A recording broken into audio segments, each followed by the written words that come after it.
Com a primeira, que a clarividência no futuro não era um atributo do intelecto, mas uma faculdade do sentido, conforme a natureza de todas as faculdades supranormais subconscientes, o que transformava radicalmente o ponto de vista do qual se considera a gênese da fenomenologia que nos ocupa. Com a segunda, que as premonições de ordem insignificante e praticamente inúteis comportam uma explicação que lhes é própria, apoiada por provas experimentais incontestáveis, em harmonia evidente com as hipóteses fundamentais, eliminava-se assim uma dificuldade teórica perturbadora, da qual alguns pesquisadores se valiam para atribuir uma origem subconsciente a todas as premonições. Com a terceira, que as premonições de acidentes ou de mortes cujas vítimas não se salvam, pelo consentimento tácito ou expresso da causa agente, não podiam ser atribuídas, nem a inferências subconscientes, nem a personalidades subconscientes, de sorte que a explicação espiritualista de uma parte da casuística premonitória impunha-se ao critério da razão com evidência de uma constatação. No final das contas,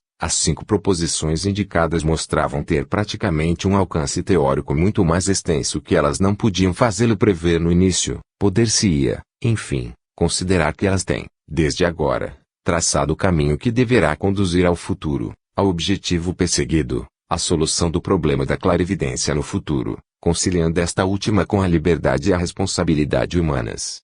Constatamos, assim, este fato muito importante, de que nosso ponto de vista engendrava hipóteses que convergiam para a demonstração espiritualista como centro. Isto quer dizer que, de uma parte, estas hipóteses demonstravam a gênese positivamente espirítica de numerosas premonições, e de outra, provam a existência de um substrato espiritualista em todas as premonições.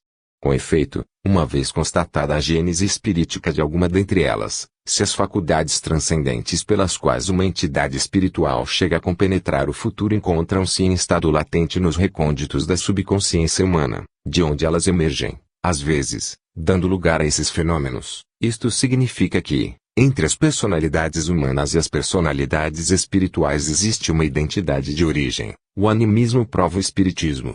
Aqui, para analisar ainda mais profundamente nosso tema, só resta encará-lo do ponto de vista do positivismo científico, segundo o qual, não existindo o espírito sobrevivente à morte do corpo, todo fenômeno premonitório deve, necessariamente, ter por origem a subconsciência. Adotando momentaneamente a tese em questão, começaremos por nos perguntar a que hipótese será preciso dirigir-se para explicar o conjunto, ou mesmo, unicamente, a melhor parte da casuística premonitória. Não, certamente, a hipótese de uma percepção telepática nas subconsciências humanas, porque isto equivaleria a admitir que existe aí traços dos acontecimentos futuros, por conseguinte, que esses acontecimentos estavam de alguma sorte preordenados, voltando assim à hipótese reencarnacionista, a qual implicaria a preexistência e a sobrevivência. Não, certamente, a hipótese das coincidências fortuitas, com a qual não se chegaria a esclarecer nada além de alguns raros casos entre os mais simples e os menos interessantes. Não, certamente, a hipótese de uma percepção telepática de traços que existem no plano astral, já que se suporia por aí a existência de uma fatalidade, que, a seu turno, implicaria a existência de entidades espirituais predispostas ao governo dos destinos humanos, os quais, neste caso, não poderiam ter um fim ultraterrestre.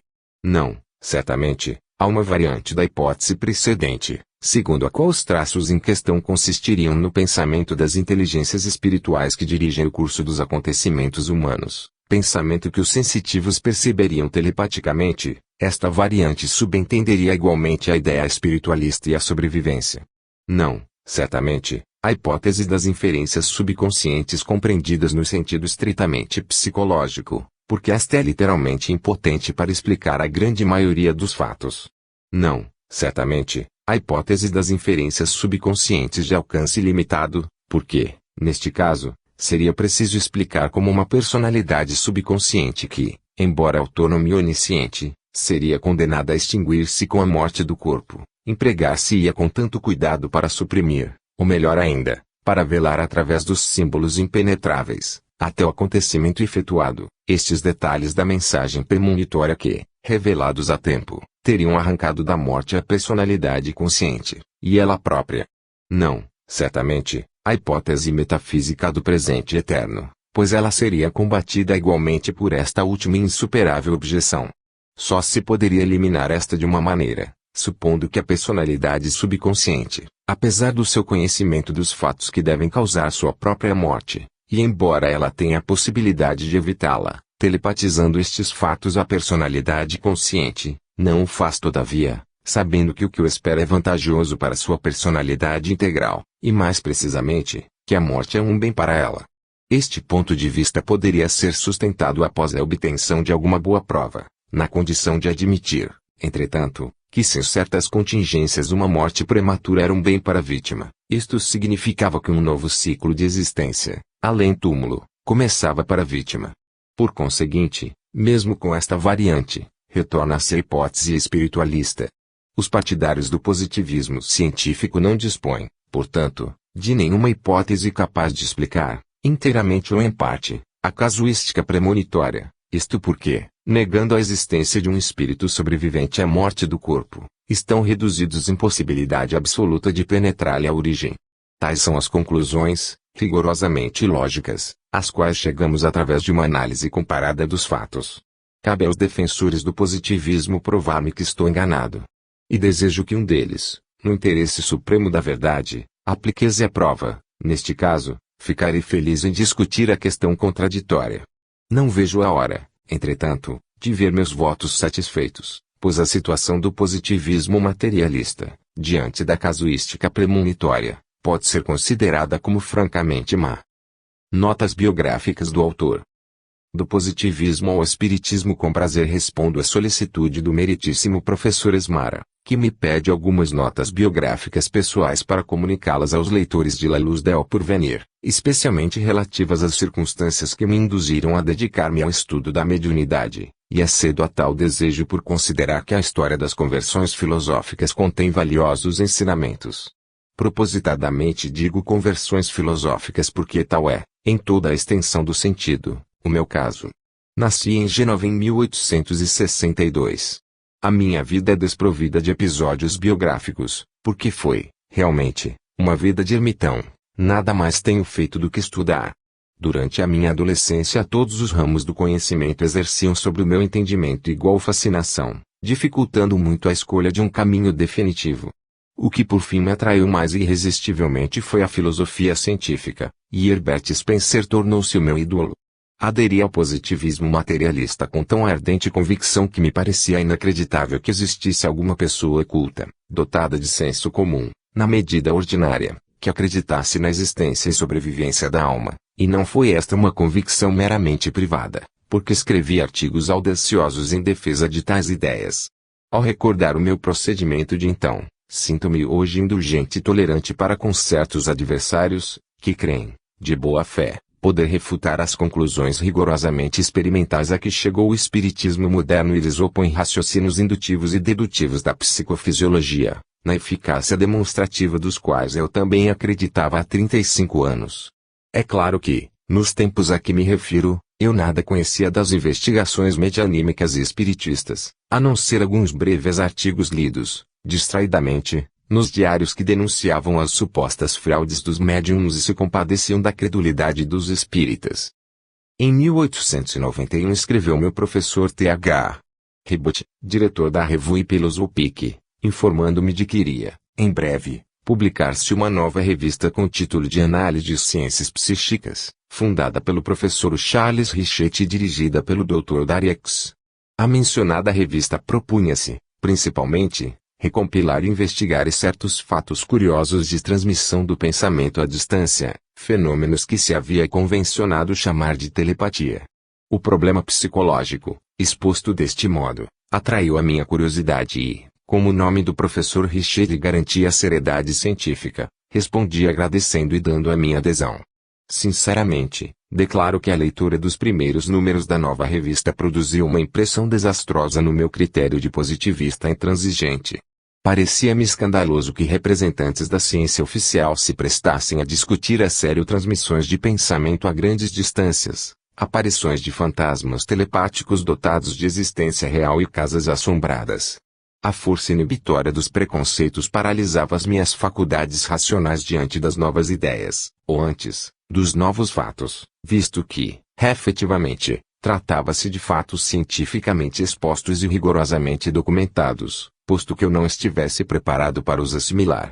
Tal era o meu estado de ânimo quando apareceu na Revue Philosophique um longo artigo do professor Rosenbach, de Petrogrado, no qual se atacava, com veemência, a intrusão sacrílega do novo misticismo na arca santa da psicologia oficial e se procurava explicar os novos fatos pela hipótese da alucinação, das coincidências fortuitas, etc.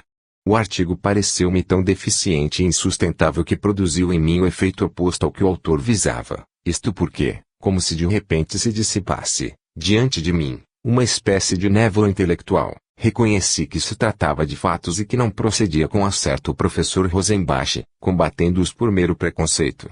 Foi assim que o inábil ataque de um correligionário meu, demasiado ardente na sua fé positivista, impeliu-me a dar o primeiro passo no caminho da nova ciência da alma, a cujo estudo consagrei logo toda a minha vida.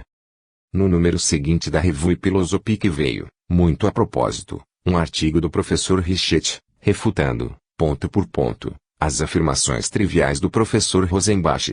Quase ao mesmo tempo aparecia, traduzida para o francês por Marillier, com o título Hallucinations Telepáthicas, a famosa obra Phantasms of the Living, cuja leitura me convenceu, definitivamente, da realidade dos fenômenos telepáticos.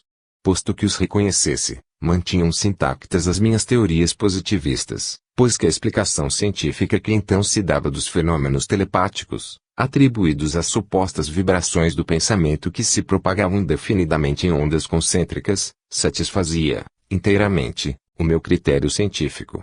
Não obstante, realmente, eu tinha dado já um grande passo no caminho de Damasco, sem mesmo dar por tal, posto que, aquela primeira concessão a respeito de certas manifestações supranormais havia de levar-me, necessariamente, a um novo campo de estudos, alheios e até opostos aos do positivismo materialista, professado até então. Com efeito, não tardou a declarar-se a crise da minha consciência científica, e o que a provocou, abalando profundamente os alicerces do meu positivismo, foi o livro Animismo e Espiritismo, de Alexander Aksakov. Passei por um estado extremamente penoso de perturbação moral, porque, se bem que a minha nova orientação tendesse para uma fé científica mais consoladora do que a primitiva, em caso algum deixe de ser triste assistir ao desmoronamento interior de todo um sistema de crenças filosóficas elaboradas à custa de largas meditações e de perseverantes esforços intelectuais. Li durante aquele período numerosas obras metapsíquicas dos autores em voga, como Kardec, Delany, Denis, Dacier, Nuss, Crookes, Broferill e Duprel, mas não tardou que reconhecesse que era indispensável remontar à origem do movimento espiritualista, se desejava realizar um trabalho científico fecundo, no novo círculo dos meus estudos. Assim, pois, escrevi para Londres e Nova York pedindo as principais obras publicadas desde a origem do movimento espírita até 1870, e ao recebê-las, iniciei o período, realmente fecundo, das minhas investigações sistemáticas no vasto campo do metapsiquismo. Cataloguei ordenadamente o conteúdo de cada obra estudada, para proceder logo à classificação e análise comparada dos fatos aduzidos, sistema que me deu excelentes resultados práticos e que continuei aplicando até hoje. Conservo uma recordação imperecível daqueles tempos de investigação fervorosa e perseverante, pela qual pude assentar, em bases cientificamente indestrutíveis, as minhas novas ideias espiritualistas.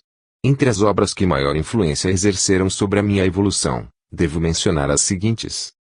Robert Dallewen, Faute fausant bondario fanoter world debatable lambertuentes world nest, Epes Sargent, Planchet, T Dispire of Science T Scientific Basis of Spiritualism, MERS. De Morgan, From Matter to Spirit, Dr. Wolff, Starling Facts in Modern Spiritualism. É de se lamentar que tais obras, esgotadas há tempos, não sejam reeditadas na Inglaterra e na América, visto que conservam, integralmente, o seu valor de atualidade. Sobre a história do movimento espiritista, foi-me muito proveitoso o livro Modern American Spiritualism, de Imarding Britten, e sobre a história dos precursores no mesmo campo, achei utilíssima a obra em 2 volumes de Leon Holt, History of the Supernatural.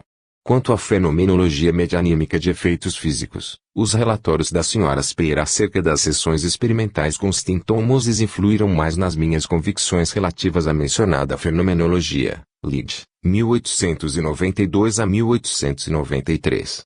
Assim fundamentada, solidamente, a minha cultura científica sobre tais assuntos, julguei chegado o momento de comprovar os meus conhecimentos teóricos por investigações experimentais.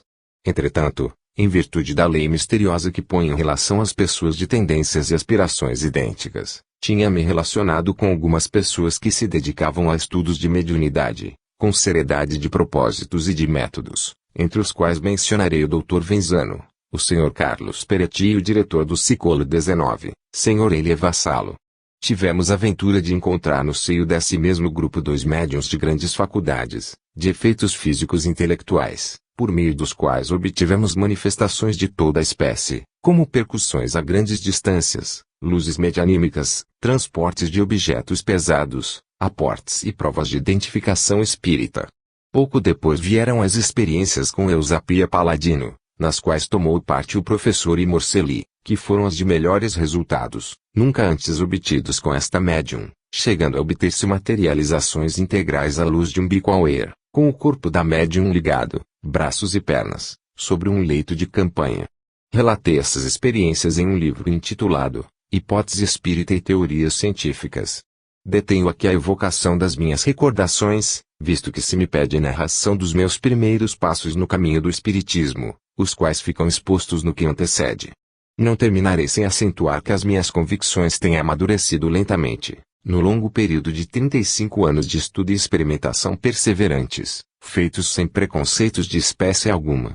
Creio, pois, ter adquirido o direito de proclamar abertamente a minha opinião sobre o sentido e importância das investigações a que consagrei mais de metade da minha vida e faço nos seguintes termos: todo aquele que, em lugar de se transviar em discussões ociosas, realiza investigações científicas profundas sobre os fenômenos metapsíquicos, persistindo nisso durante largos anos e acumulando grande quantidade de fatos, analisando-os com métodos científicos, acabará, forçosamente, por adquirir a convicção de que os fenômenos metapsíquicos constituem um conjunto maravilhoso de provas que convergem todas para a demonstração, rigorosamente científica, da existência e sobrevivência da alma. Esta é a minha profunda convicção e não duvido de que o tempo me dará razão. De La Luz del Porvenir, extraído da Revista do Espiritismo, ano 2º, número 6, novembro, 10. De 1928, Lisboa. O que penso da influência do Espiritismo na evolução moral da humanidade? Quanto ao vosso segundo quesito, que pensais da influência do Espiritismo na evolução moral da humanidade? Respondo que o movimento espiritista chega na sua hora. O mesmo é dizer que chega quando a oposição do materialismo parecia fortíssima e a sua desoladora filosofia se apossara, inexoravelmente, de todas as inteligências mais elevadas e já transbordava, ameaçadora, entre as turbas, espalhando por toda parte os germens da dissolução moral e social, porque a força das indagações biológicas, fisiológicas, histológicas e psicológicas convergiam todas para demonstrar que o pensamento era função do cérebro. E eis que surge no horizonte entenebrecido do saber humano a aurora radiosa de uma nova ciência, a ciência da alma, pela qual se demonstra, tendo por fundamento os fatos, que o suposto axioma do materialismo e pensamento é uma função do cérebro é fundado em meras aparências, enquanto a análise rigorosa dos fenômenos psíquicos conscientes, subconscientes, normais e supranormais demonstra precisamente o contrário, isto é, que o pensamento é uma força organizadora, que o cérebro é o produto de um dinamismo psíquico de ordem transcendental, originado no espírito organizador do corpo e sobrevivente à morte dele. Em outras palavras, com respeito também ao grande problema a que se refere às relações existentes entre o pensamento e o órgão cerebral, demonstra-se, mais uma vez, a eloquente e impressionante verdade segundo a qual o testemunho dos sentidos e a aparência das coisas são a tal ponto falazes, que para estarmos com a verdade, basta pensarmos o contrário daquilo que julgamos ver e reconhecer. E as provas disso abundam. Eis aqui algumas, a título de exemplo: vemos o sol nascer e subir todos os dias, enquanto a terra permanece imóvel. Erro, a verdade é exatamente o contrário. Não podemos também duvidar de que o sol surge constantemente acima de nós. Erro, em vários meses do ano o sol nasce abaixo de nós. Deleita o nosso espírito um harmonioso concerto, Erro, não há sons na natureza, há apenas no ar vibrações de uma certa amplitude e velocidade, que são silenciosas. O arco-íris brilha no céu com a sua bela gama de cores vistosas. Erro, cores não existem na natureza, o que existe são apenas ondulações do éter, que põem em vibração o nervo óptico, o qual, por sua vez, cria para nós a ilusão das cores. Temos também a certeza de que uma luz difusa contorna o nosso mundo. Erro, as trevas envolvem o universo, mas as ondulações do éter, fazendo vibrar o nervo óptico, produzem a aparência enganadora de uma luz difusa, inexistente. Sofremos com o calor no este e com o frio no inverno. Erro, não existe nem calor nem frio, mas só vibrações especiais do éter que produzem essa espécie de sensações sobre o nosso sistema nervoso. Palpamos um corpo sólido qualquer e estamos bem certos de que é sólido, solidíssimo. Erro, esse corpo é formado de moléculas que não se tocam e que estão em estado de perpétua vibração. Queimamos-nos se aproximarmos a mão da chama de uma vela e sentimos uma dor viva localizada no ponto exato em que nos queimamos. Erro, a sensação de calor localiza-se no cérebro. É esta uma breve enumeração de erros a que nos conduz o testemunho dos sentidos. E agora tiremos as consequências experimentais para a base rigorosa de quanto as investigações metapsíquicas demonstraram sobre as relações existentes entre cérebro e pensamento. Os fisiologistas sustentam que o pensamento é função do cérebro. Erro, também esta é uma aparência enganadora. Para estar com a verdade deve-se pensar justamente o contrário, mens agitati molem. Convém notar que o barão Carlo Duprel chegou às mesmas conclusões, investigando o fenômeno dos estigmas, pelo qual se demonstra que o pensamento é uma força organizadora. Ele conclui assim: o materialismo afirma, o espírito é o produto do corpo, o pensamento é uma secreção do cérebro. Invertamos a proposição e estaremos com a verdade. Estabelecido isto, e volvendo a nossa atenção às consequências que esta grande verdade, promulgada pelas investigações metapsíquicas, tem na vida social, deveremos concluir que, à medida que o conhecimento sobre a verdadeira natureza da individualidade pensante se difunde entre os povos, o que há de suceder enquanto os fatos forem fatos, produzir-se-á, fatalmente, uma lenta e profunda transformação na evolução espiritual da humanidade, transformação que levará a uma definitiva e radical reforma das nossas concepções religiosas, filosóficas, morais, sociais e individuais. Isto significa que chegará o dia em que já não haverá sobre a terra religiões, mas sim a religião; já não haverá filosofias, mas sim a filosofia; já não haverá contestações sobre a existência de uma moral na vida, mas conhecer-se-ão as bases da verdadeira moral; já não haverá nações antagonistas no mundo, mas ter-se-á estabelecido a unidade harmônica da família humana; já não haverá partidos, seitas, fermentos utopistas sociais, dilacerantes da existência dos povos, mas reinará, soberana, uma lei espiritual respeitada e praticada, espontaneamente, por todos: fraternidade, solidariedade e amor entre os peregrinos de um dia, no mundo dos vivos. Reconheço que o advento de um dia assim ainda está distante nos séculos futuros, visto que as grandes transformações sociais se realizam por lenta evolução, e não por revoluções. Como quer que seja, é preciso ter presente que, no novo movimento metapsíquico espiritista, deve renascer o fermento vital que salvará a civilização odiana da decadência que a ameaça, orientando-a, seguramente, para o glorioso futuro que o destino lhe reserva. Ernesto Bozano, extraído da Revista do Espiritismo, ano 2º, número 6, novembro, 10. de 1928, Lisboa. Fim.